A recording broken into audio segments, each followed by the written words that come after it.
अस्सलाम वालेकुम दोस्तों, शुरू करता हूँ अल्लाह के बबरकत नाम से जो सबका खालिक, मालिक और राज़िक है। दोस्तों, आज हम बात करेंगे साइप्रस की, जो कि मेडिटरेनियन सी पर वाक़या दुनिया का तीसरा बड़ा जज़ीरा है और इस जज़ीरे की सबसे ज़्यादा आबादी है। दोस्तों, साइप्रस मगरबी एशिया में वाक़या है, पर इसकी सकाफ़त और रहन सहन यूरोप से मिलता है, इसलिए लोग इसको सस्ता यूरोप भी कहते हैं, जहां आप कम पैसों में यूरोप जा सकते हैं। ये यूनान के मशरिक़ में वाक़या है और तुर्की के जनूब में वाक़या है।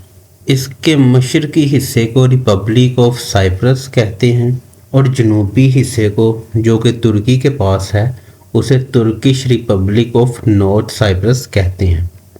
जी हाँ दोस्तों, इस एक मुल्क में दो हुकूमतें हैं। जी हाँ दोस्तों, इस एक मुल्क में दो हुकूमतें हैं।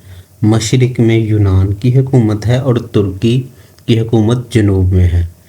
इसमें लतीनी और तुर्किश ज़ुबान बोली जाती है। इसका दारुल हुकूमत निकोसिया है और ये इस मुल्क का सबसे बड़ा शहर है।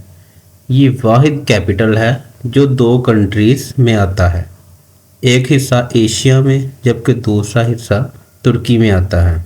इस मुल्क में 72% ईसाई रहते हैं और 25% मुसलमान रहते हैं और बाकी अथीस्ट रहते हैं। दोस्तों, अथीस्ट वो लोग होते हैं जो खुदा के वजूद को ही नहीं मानते।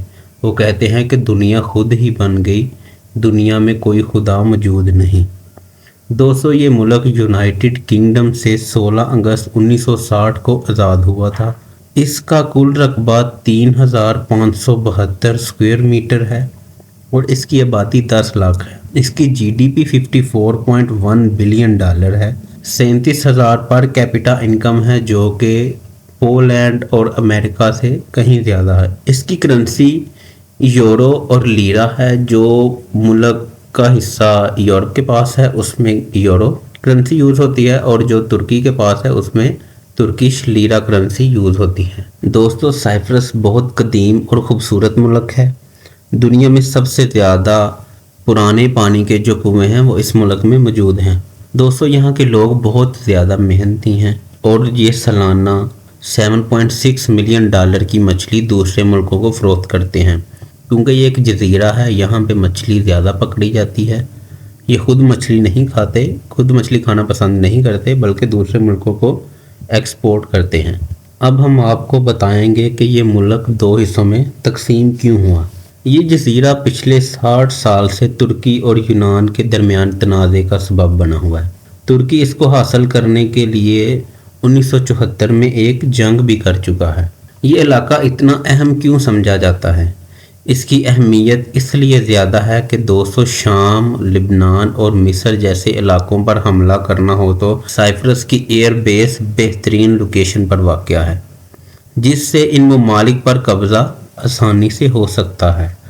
इसके अलावा साइप्रस से स्विस कैनाल को भी बंद किया जा सकता है। दोस्तों, स्विस कैनाल एक बहुत अहम रास्ता है जहां से यूरोप से बहरी जहाज़ एशिया में दाखिल हो सकता है। सिर्फ वो एक रास्ता है जो यूरोप की ट्रेड होती है एशिया की, वो सारी उस रास्ते के ज़रिए होती है। इस वजह से दोनों मुल्कों के लिए अहम है कि वो इस मुल्क पे अपना कब्ज़ा रखें या अपनी हुकूमत रखें। दोस्तों, साइप्रस का जो हिस्सा तुर्की के पास है, इसको दुनिया मुल्क तस्लीम नहीं करती। जो हिस्सा साइप्रस का तुर्की के पास मौजूद है, दुनिया उसको मुल्क तस्लीम नहीं करती। 15वीं सदी में साइप्रस को सल्तनत उस्मानिया ने अपने कब्ज़े में लिया। इस वक्त यूनान पर भी सल्तनत उस्मानिया की हुकूमत थी और 18वीं सदी में यूनान ने दोबारा सल्तनत उस्मानिया से आज़ादी हासिल कर ली। जब ते अंग्रेज़ गए, बरतानिया वाले गए अपने मुल्क, तो तब साइप्रस ने भी आज़ादी का मुतालबा किया, क्योंकि 1878 में साइप्रस पर बरतानिया आ गया था और उसने कब्ज़ा कर लिया था। फिर 1960 में यूके से साइप्रस ने आज़ादी हासिल की, मगर आज भी यूके साइप्रस के महल्ले वकू को बहुत अहम जानता है और यहाँ पे यूके की 2 एयर बेस मौजूद है। वो इसलिए क्योंकि साइप्रस की जगह इस्तेमाल करके अरब ममालिक पर हमला आसानी से किया जा सकता है। برطانیہ سے آزادی کے بعد ترکش اور یونان اس ملک کو حاصل کرنے کے لیے لڑے۔ اقوام متحدہ نے اسے 2 حصوں میں تقسیم کر دیا، مشرق میں یونان اور جنوب میں ترکی، اور ان دونوں حصوں کے بارڈر کو یو بفر زون کا نام دے دیا۔ دوستو، اس ملک میں ٹورسٹ بہت زیادہ آتے ہیں۔ اس ملک کی کل آبادی تو 10 لاکھ ہے، لیکن یہاں پہ سالانہ ٹورسٹ 40 لاکھ سے زیادہ آتے ہیں۔ یونان سے بہت سے لوگ یہاں پر آتے ہیں کیونکہ وہ مانتے ہیں کہ گریک کی دیوی، جسے ایفروڈائٹ بھی کہتے ہیں، وہ سائپرس میں پیدا ہوئی، اور یونانی زندگی میں ایک دفعہ یہاں پہ آنا بہت اہم سمجھتے ہیں۔ دوستو، سائپرس کے شہر ٹیکسکی میں خالہ سلطان کے نام سے ایک مقبرہ ہے، جہاں حضرت ام حرم کی قبر مبارک بھی ہے، جو حضور اکرم صلی اللہ علیہ وآلہ وسلم کی خالہ ہیں۔ اس کے علاوہ آپ سائپرس کے دوسرے شہروں پیفوس، لیماسول، لارنکا، کینیا، سماگستا کا بھی وزٹ کر سکتے ہیں۔ ترکش سائپرس کے نیکوشیا میں آپ کو کوئی بھی انٹرنیشنل برانڈ نظر نہیں آئے گا، کیونکہ دنیا اس کو ملک ہی تسلیم نہیں کرتی۔ ترکش کے پاس سائپرس کا حصہ ہے، اس میں صرف ترکی کے برانڈز ہوں گے، ترکش ایئر لائنز جائیں گی اور ترکش کی کرنسی چلے گی۔ سائپرس میں سب سے خوبصورت بیچ آیا ناپا ہے، جس کا وزٹ کر کے آپ اللہ تعالیٰ کے قدرت کے کرشمے دیکھ سکتے ہیں۔ لیماسول بھی ضرور وزٹ کریں، اس شہر میں سمندر کے اوپر بنے گھر ایک علیحدہ ہی منظر پیش کرتے ہیں۔ پاکستانی بہت زیادہ تعداد میں رہتے ہیں، زیادہ تر پاکستانی ترکی والے حصے میں رہتے ہیں۔ جو سکلڈ ورکر ہیں وہ ترکی کے پاس جو حصہ ہے سائپرس کا، وہاں جاتے ہیں، اور جو سٹڈی جنہوں نے کرنی ہوتی ہے وہ جو یونان کے پاس سائپرس کا حصہ ہے ادھر جاتے ہیں۔ یورپین سائپرس کی کچھ فیمس یونیورسٹیز ہیں، جس میں university of Cyprus, Cyprus university of technology, Nicosia university شامل ہیں۔ یورپین سائپرس میں پڑھنے کا خرچہ 12,000 یورو سالانہ ہے، جو کہ پاکستانی تقریباً 36 لاکھ روپیہ بنتا ہے، جبکہ ترکش سائپرس میں پڑھنے کا خرچہ 7,000 یورو سالانہ ہے، جو کہ پاکستانی 21 لاکھ روپیز بنتے ہیں۔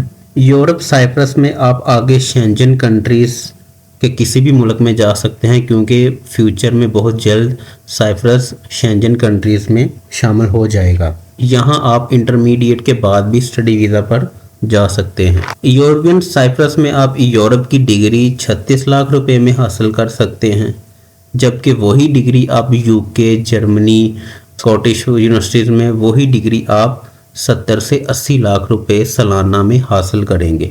اس لیے زیادہ تر پاکستانی جنہوں نے یورپ کی ڈگری حاصل کرنی ہوتی ہے وہ یورپین سائپرس کو زیادہ ترجیح دیتے ہیں۔ دوستو، یہ تھا آج کا ہمارا ٹاپک، امید کرتا ہوں آپ کو صحیح سمجھ آئی ہوگی۔ اگر اسی طرح کی آپ ڈیٹیل ویڈیو، انفارمیٹیو ویڈیوز دیکھنا چاہتے ہیں تو اس چینل کو لائک کریں، سبسکرائب کریں، کمنٹ کریں اور اپنے دوستوں کے ساتھ شیئر کریں۔ اللہ آپ کا حامی و ناصر ہو۔ اللہ حافظ۔